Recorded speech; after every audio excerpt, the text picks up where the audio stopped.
Music history at Educator.com. The first lesson. We've made it from the first one, going to the end. Welcome. All right. Music history. Why study it? Well, that's kind of the point of this course, but let's just talk about music history, music appreciation a little bit, set the tone for the next few lectures before we get into the actual meat of the history, so to speak. Well, history is important. Okay, yeah, I sound like one of your high school history teachers. It's important. History is important, and appreciation is just as important. So we're calling this music history and music appreciation. And there's kind of a simple premise behind that. We may not all be chemists, but we certainly appreciate the work they've done in producing, let's say, pharmaceutical drugs that enhance our way of life.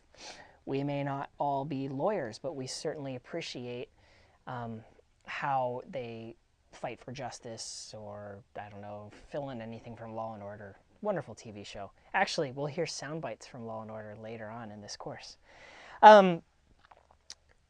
So while we're not chemists, not lawyers, we appreciate what they do. And it's the same thing for music, except the difference is this. We are all listeners. We listen all the time. And almost all of our culture is focused on listening. We're fed music constantly throughout our day. And whether or not you admit it or not, or realize it or not, this music really has kind of infected, I don't know, whatever word you want to say.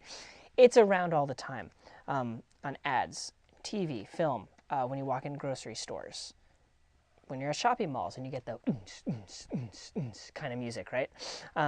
Which is supposed to increase your heart rate so you buy more stuff. I don't know. iPods, iPads, iBooks, iPood. It's a onesie that my daughter had that said iPood. Yeah, it's a good one. Everything. It's music constantly. And I mentioned my daughter, and even in kids' toys, the dancing monkey. I came to dance, dance, dance, dance. I came to dance, dance, dance, dance. I hit the floor 'cause it's my plans, plans, plans, plans. I'm wearing all my pants. Okay, you get a sense of it. It's been played a lot, and I believe that, thankfully, the dancing monkey is approaching the end of his or her existence at my house. Regardless, this music has really sort of found its way into our everyday life, from waking up in the morning to turning on the radio, to working out, listening to your iPod, or riding in your car, listening to the radio, shopping and hearing it in the grocery store, seeing the ads on TV, going to bed at night, and hopefully listening to nothing so you get some good night's sleep. Regardless, it's everywhere, man. So let's check out some interesting music facts. Some of the major industries of the world. The electronic industry. That's going to be everything tech-based. Energy industry. That's oil. Yeah, we know all about this stuff, right? We hear it in the news almost every day. Defense. Those are going to be weapons, military research, all those cool covert ops stuff that a lot of movies are made about. Pharmaceutical industry makes all the drugs. These four we hear about all the time. They're in the news all the time. They're world industries, all right? We're not talking about a town industry or a regional industry or even a national industry. We're talking about world industries. So, wait for it. Arts and entertainment. It's a top 5 industry for the world. Okay, what that means is music and the arts, we're lumping arts and entertainment together here, is a major player up there with energy and pharmaceutical industries and defense and the electronic tech industry. This is a major industry then. And you see that because of Hollywood and Bollywood, which, by the way, out produces Hollywood. And then just music. All the, the top this, the top 40 that, the Billboard this, the TV this, all that stuff is arts and entertainment. And it's a huge export, not just for this country, but for the entire world. So what this should show you is that music should be appreciated, or at least understood, because it really has kind of a prominent role to play in the world. Okay, so of course I'm biased because I'm a musician, so I'm going to say music is very, very important. You should definitely learn it. But that's not so much what this course is about. Course description time. To track music throughout history and relate it to the present day. Okay, that's something that I'm really big on. I love Lady Gaga. I don't have no idea what she sings. I have no idea what she wears. I don't even know her real name. I wonder what her real name is. Anyway, she's a performer, and I respect where she comes from, and I can see influences and hear influences in what she does. And that is what kind of gets me going. That stuff I really like is to listen to Lady Gaga and understand how it relates to Mozart, because it's related. And this course is meant to track this music so that you can hear it from the past, hear it in the present, and understand how everything's related. So we're really going to work on your ears.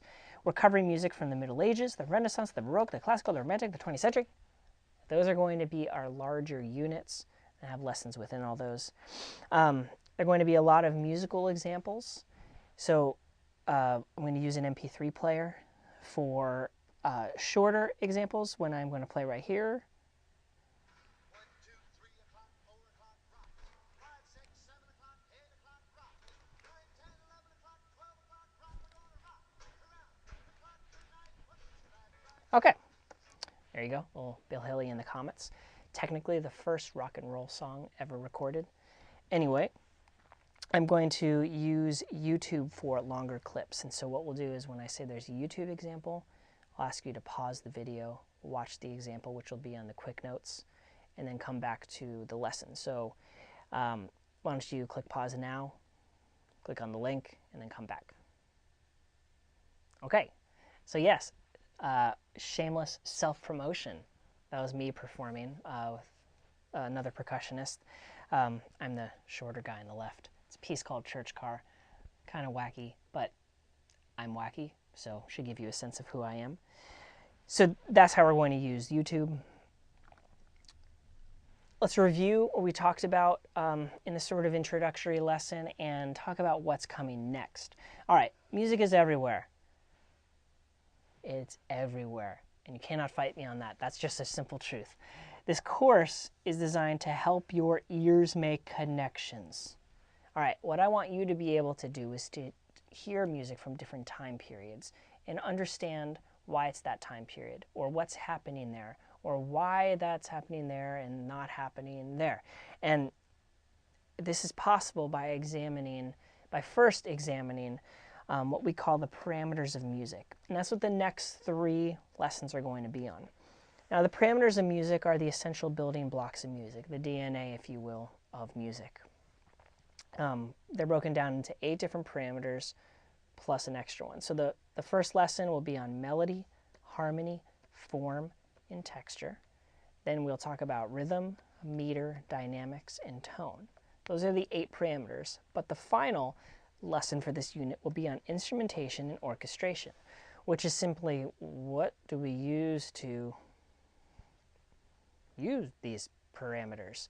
And that's going to be the orchestra, instruments of the orchestra, and other instruments that are commonly found in Western classical music.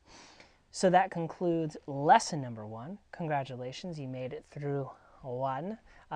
Next one, we'll dive right in with melody, harmony, form, texture, knock off these parameters of music, and then jump back to music history. Thanks for watching, and we'll see you back here next time.